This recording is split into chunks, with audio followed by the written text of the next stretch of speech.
Have you ever wondered how some people manage to live past 100 and still enjoy life with energy, clarity, and purpose?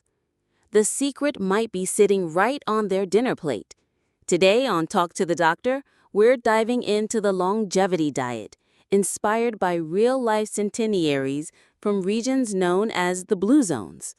We'll explore the foods they eat every single day, what they avoid to protect their health, and simple ways you can adopt this lifestyle starting today.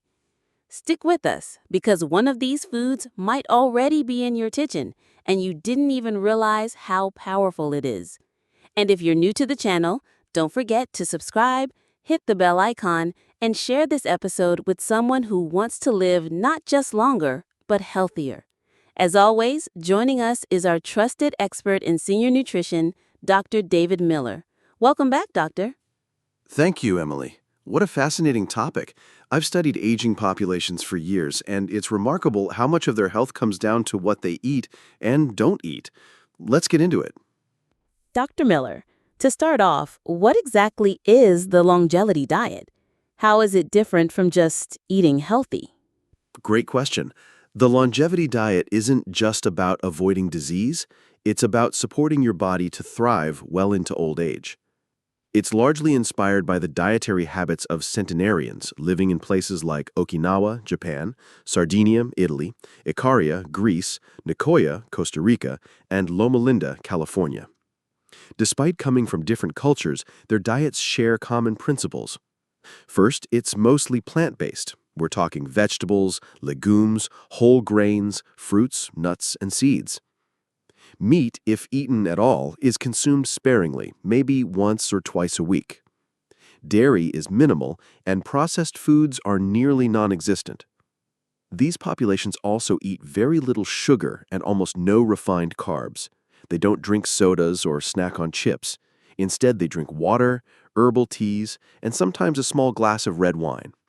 One key feature is that they eat until they're about 80% full, a practice called hara-hachi-bu in Okinawa.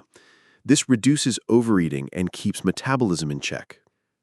Most importantly, the longevity diet isn't a trend. It's a sustainable way of eating that's passed down through generations and deeply connected with lifestyle, family meals, physical activity, and reduced stress. All of these contribute to longer, healthier lives. That's really enlightening, Dr. Miller. Now let's get practical. What are some of the actual foods that these long-living populations eat on a daily basis? Are there certain ingredients we should try to include more often? Absolutely, Emily. Let's look at some common foods that consistently appear across Blue Zone diets. These foods are nutrient-dense, anti-inflammatory, and easy to incorporate into your everyday meals. One staple is beans, black beans, lentils, chickpeas, soybeans. In almost every Blue Zone, people eat at least one serving of legumes per day. They're high in fiber, protein, and slow-digesting carbs, which help with blood sugar control and satiety. Next is whole grains, brown rice, oats, barley, and sourdough bread made with natural fermentation. These are rich in B vitamins and minerals, and they help provide energy without spiking blood sugar. Leafy greens and colorful vegetables are consumed in large quantities. Think kale, spinach, sweet potatoes, tomatoes, and carrots. Many Blue Zone regions rely heavily on what they grow locally, which tends to be seasonal, fresh, and organic. Nuts and seeds are another big one. Just a small handful of almonds or walnuts a day has been shown to improve heart health and brain function. And finally, olive oil, especially in Mediterranean regions, is a key fat source. It's high in monounsaturated fats and antioxidants, making it ideal for cooking or drizzling on salads.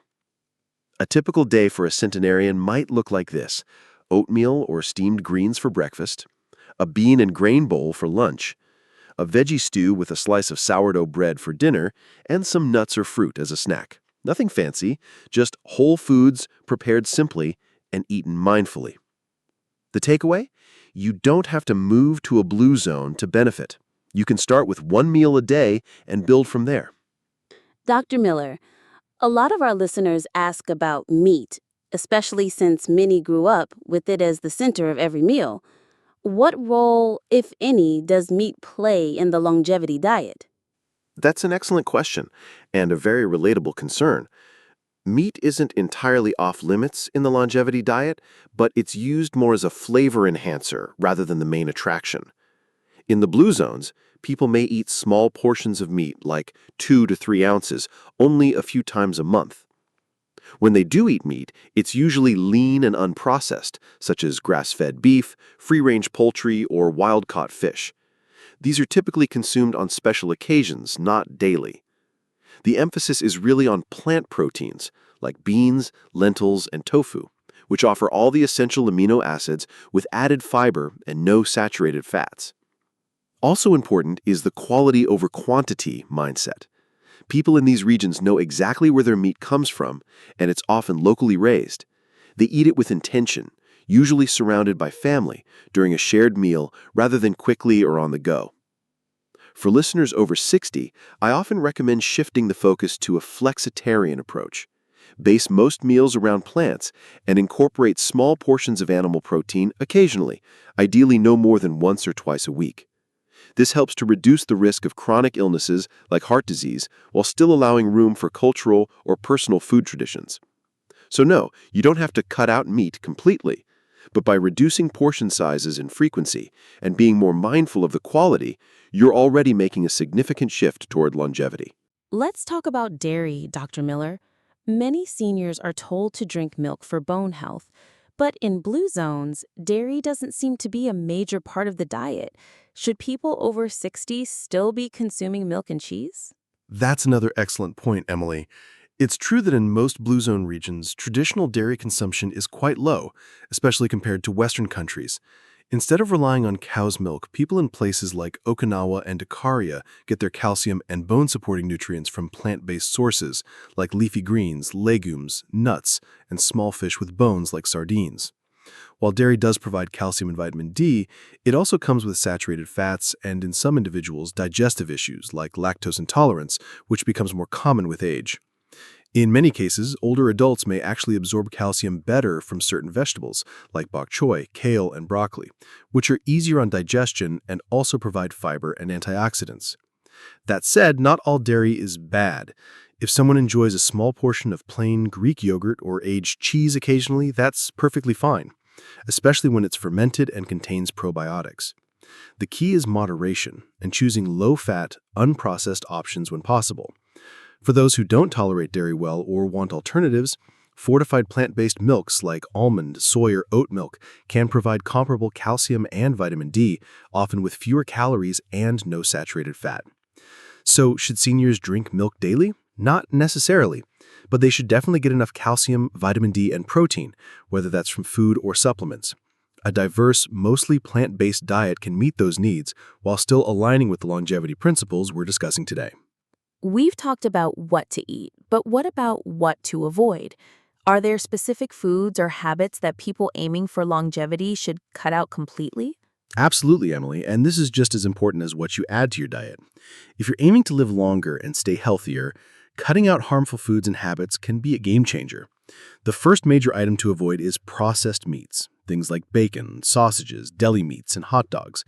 These are classified as Group 1 carcinogens by the World Health Organization, meaning there's strong evidence linking them to cancer, especially colorectal cancer. In blue zones, people either avoid these entirely or only consume them on rare occasions. Next, try to minimize added sugars, especially those in sweetened drinks, desserts, and processed snacks. Excessive sugar intake is strongly tied to obesity, type 2 diabetes, and inflammation. In contrast, centenarians might enjoy a little fruit for dessert or honey in tea, but rarely do they indulge in cookies, cakes, or sodas. Highly refined carbohydrates, such as white bread, pastries, and overly processed breakfast cereals, are also best limited. These foods spike your blood sugar, increase cravings, and lack the fiber and nutrients found in whole grains. Also worth mentioning is excessive alcohol. While some longevity populations consume a small glass of red wine with dinner, they do so in moderation and always with food and company. Heavy drinking, on the other hand, increases the risk of heart disease, liver issues, and even cognitive decline. And finally, avoid eating on the go or in isolation. While it's not a food, how you eat matters. Mindless snacking, stress eating, or eating in front of a screen can lead to overeating and poor digestion. In contrast, shared meals and eating slowly with gratitude are powerful habits seen across all blue zones. So yes, longevity isn't just about what you eat, but also what you intentionally leave off your plate and how you approach your meals. Let's turn to our audience now. This question comes from Joan Reynolds, a 72-year-old listener from Denver, Colorado. She asks, I've been eating oatmeal for breakfast for years. Is that something that actually supports longevity, or is it just hype? Great question, Joan, and I'm happy to say that oatmeal is actually a fantastic choice. It's rich in soluble fiber, especially beta-glucan, which helps lower cholesterol and keeps your digestive system moving. Oatmeal is also low in fat, helps regulate blood sugar, and provides lasting energy throughout the morning. What makes it longevity-friendly is not just the oats themselves, but also what you pair it with. Try adding things like chia seeds, walnuts, flaxseed, or a handful of berries for antioxidants. Avoid loading it with brown sugar or flavored syrups. Those cancel out the benefits. So yes, keep enjoying your oatmeal, Joan. You're starting your day in a way that aligns beautifully with the principles of the longevity diet. This next question is from Carlos Mendez, 68, who lives in Miami, Florida. He says, I don't cook much, but I want to start eating better. Are there 2 or 3 easy foods I can just keep in my kitchen that help with longevity? Absolutely, Carlos, and you're not alone. A lot of folks want something easy and accessible. Here are 3 foods I'd recommend keeping stocked. Canned beans, like black beans or chickpeas. They're shelf-stable, packed with protein and fiber, and can be thrown into a salad, wrap, or bowl in seconds. Frozen mixed vegetables, great for quick stir-fries or soups. They retain most of their nutrients and save you time prepping. And nuts. A small container of almonds, walnuts, or pistachios is a great on-the-go snack and heart-healthy fat source. If you can add a splash of olive oil and a whole grain like brown rice or oats, you've already got the foundation for meals that nourish and protect your body.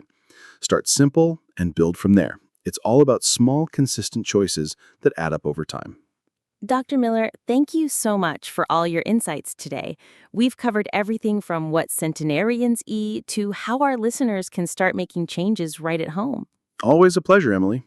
Remember, longevity isn't about perfection. It's about consistency, community, and nourishing your body with foods that help it thrive.